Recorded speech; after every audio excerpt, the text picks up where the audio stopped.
Being an artist means the recession will always be there and has always been here while you sit not writing screenplays, not taking meetings, just writing love letters to Van Gogh's beard, not wearing a watch, not caring who's on the cover of People magazine.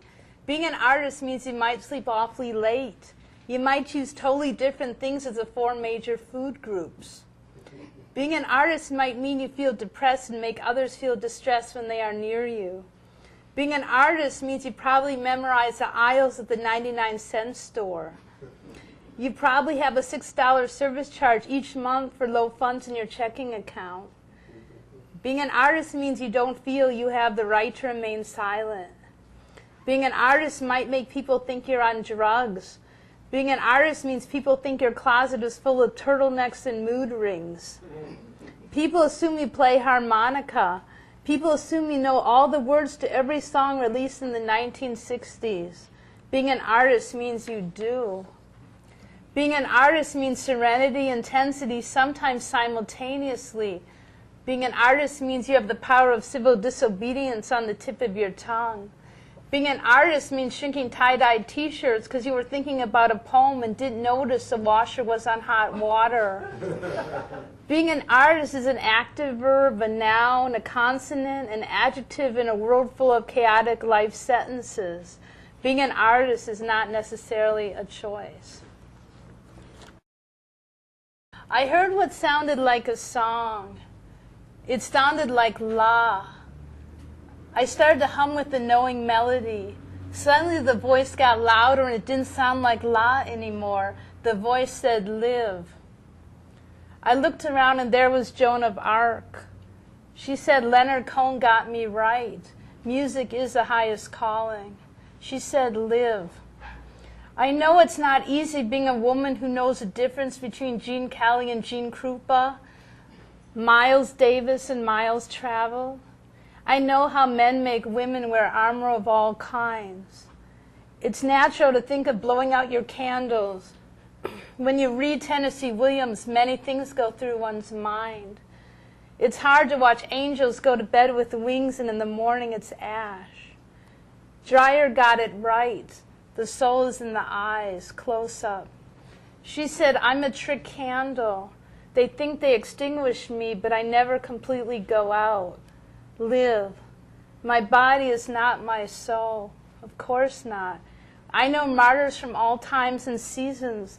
We play mahjong in heaven. We read comic books. We are not 24/7 serious. That's what really scared them. Every them through history is afraid of what's brimming and can't be controlled. When she spoke, smoke came from her mouth like the grate of a Manhattan street, like a dragon. She nodded. It's my DNA now. My descendants, wherever they may be, they will recognize each other. Of course, we can tell the chain smokers from the saints. We are not naive.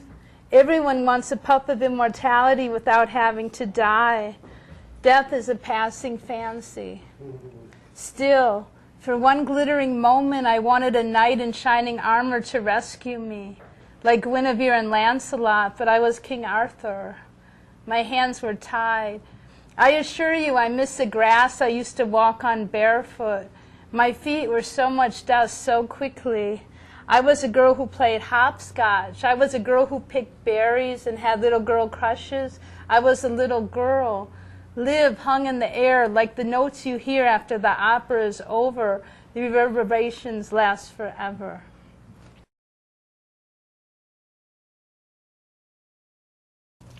There were 2 girls who looked a lot the same. They had eyelashes that looked like a hula skirt made of coal.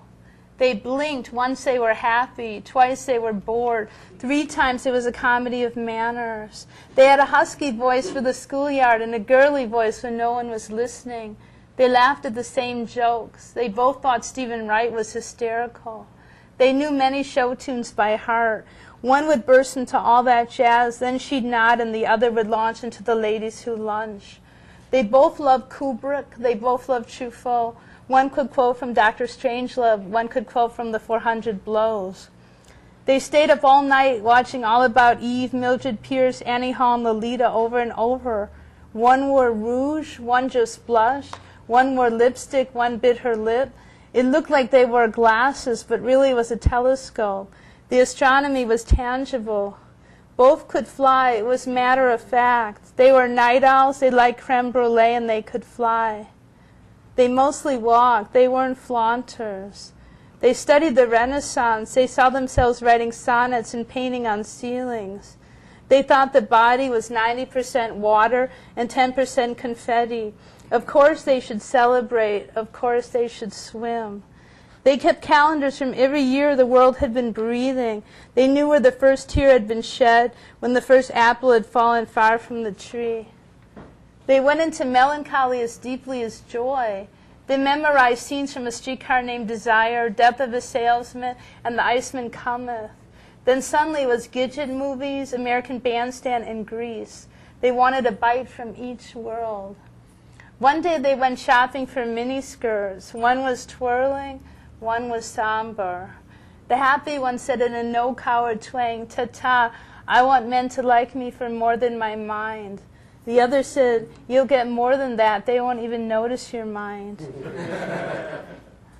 The happy one looked pathos in the eye as if she knew which horse would win at the racetrack.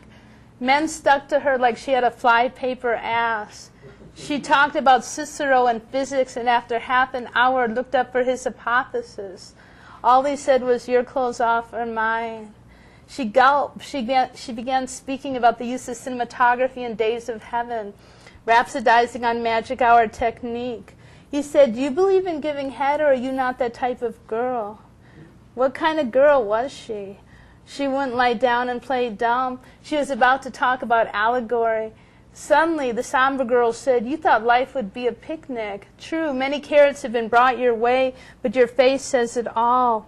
The formerly happy girl said, "What has life been like for you?" Suddenly, the somber girl is trading witty quips with the same guy. They look blissful. They are talking of music, humming to each other, laughing. Formerly happy said, "When does he interrupt to proposition you?" Somber says, "He never does. No matter how happy he is with me, he's never that happy, if you know what I mean."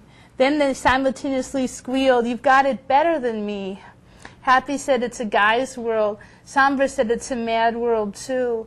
Their anger gradually dissipated by the sheer absurdity. Suddenly they looked identical, absolutely the same, radiant, defiant, and everything in between. So, thank you.